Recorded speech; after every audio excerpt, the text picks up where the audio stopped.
నెల్లూరు నుంచి మైపాడు బీచ్కి వెళ్లే రూట్ లో నారాయణరెడ్డిపేట అనే ఊరు దాటిన తర్వాత 6 మైల్ దగ్గర అయితే ఈ వెంగమాంబ డాబా అండ్ రెస్టారెంట్ అని చెప్పి ఒక డాబా అయితే ఉంటది. ఇక్కడ లోపలికి వెళ్ళిన తర్వాత యాంబియన్స్ అయితే చూడడానికి ఈ విధంగా ఉంటది అనమాట. చూడడానికి అయితే కొద్దిగా మాస్ లుక్ లో ఉంటది కానీ ఫుడ్ అయితే మాత్రం బాగుంటది అని చెప్పి నేనైతే టేస్ట్ చేద్దామని చెప్పి వెళ్ళిపోయాను. ఫస్ట్ అయితే వాళ్ళ మెనూ చూడంగానే నాకు అర్థమైంది ఏంటంటే రేట్స్ అన్ని కూడా చాలా రీజనబుల్ గా ఉన్నాయి. ఫస్ట్ అయితే నేను లేట్ చేయకుండా ఒక చిల్లీ పన్నీర్ అయితే తీసేసుకున్నాను. కాస్ట్ వచ్చేసరికి 200 రూపాయలు అయితే తీసుకున్నారు. క్వాంటిటీ పరంగా చూసుకుంటే గట్టిగానే ఇచ్చారు.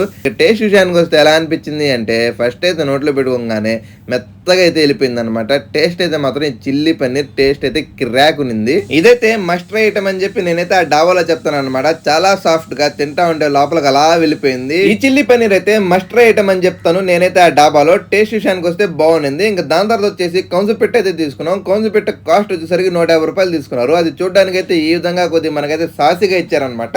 రోటీలోకి అయితే బాగానే సరిపోద్ది గ్రేవీ కలుపుకొని తింటే. ఇంకా నేనైతే దాంట్లో ఒక పెద్ద ముక్క ఒకటి తీసుకుని ఫస్ట్ అయితే ఇచ్చానమాట. కొద్దిగా హార్డ్ గా అనిపించింది నాకైతే. ఇంకా కౌన్సు పెట్ట టేస్ట్ విషయానికి వస్తే ఎలా అనిపించింది అంటే టేస్ట్ అయితే నాకైతే ఓకే అనిపించింది. ఇదేం అంతగా అనిపించలేదు అనమాట. మీరెవరైనా డాబాకి వెళ్ళినప్పుడు కౌన్సు పెట్ట తింటారో తింటారో నాకైతే కామెంట్ లో చెప్పండి. ఇంకా దాని తర్వాత వచ్చేసి నేనైతే ఒక రంబా చికెన్ అయితే తీసేసుకున్నాను. రంబా చికెన్ వచ్చేసరికి కాస్ట్ అయితే 280 రూపాయలు అయితే తీసుకున్నారు. ఇంకా క్వాంటిటీ పరంగా చూసుకుంటే మాత్రం బాగా గట్టిగానే ఇచ్చారు.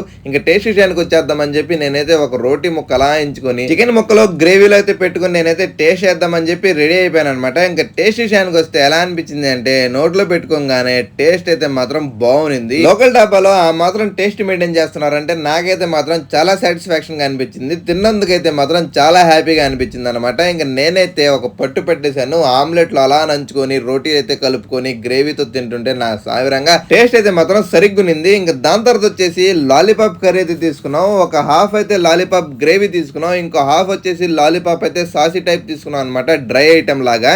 ఇంకా రెండు అయితే చూడడానికి ఈ విధంగా ఉన్నాయి. రెండు వచ్చేసి ఒక్కొక్కటి అయితే 150 రూపాయలు తీసుకున్నారు మన దగ్గర అయితే మాత్రం. ఇంక ఇదైతే డ్రై ఐటమ్ అనమాట. ఫుల్ గా సాసెస్ లో మనకైతే టాస్ చేసి తీసుకొచ్చి ఇచ్చేసారు. ఇంకా నేనైతే రోటీ నంచుకొని కర్రీలు అయితే తిన్నాను. ఇదైతే కర్రీ పరంగా టేస్ట్ అయితే బాగానే అనిపించింది. నాకైతే పర్సనల్ గా రంబా చికెన్ అయితే మాత్రం బాగా నచ్చింది. మైపాడు బీచ్ కి వెళ్ళే వాళ్ళకైతే ఇది ఒక మంచి ఆప్షన్ అని చెప్పి నేనైతే సజెస్ట్ చేస్తాను. ఇంత దూరం మన వీడియో చూస్తే మాత్రం లైక్ చేయండి. మన ఛానల్ అయితే మాత్రం సబ్స్క్రైబ్ చేయడం మాత్రం మర్చిపోకండి. నేనైతే ఉంటా మరి. Bye bye.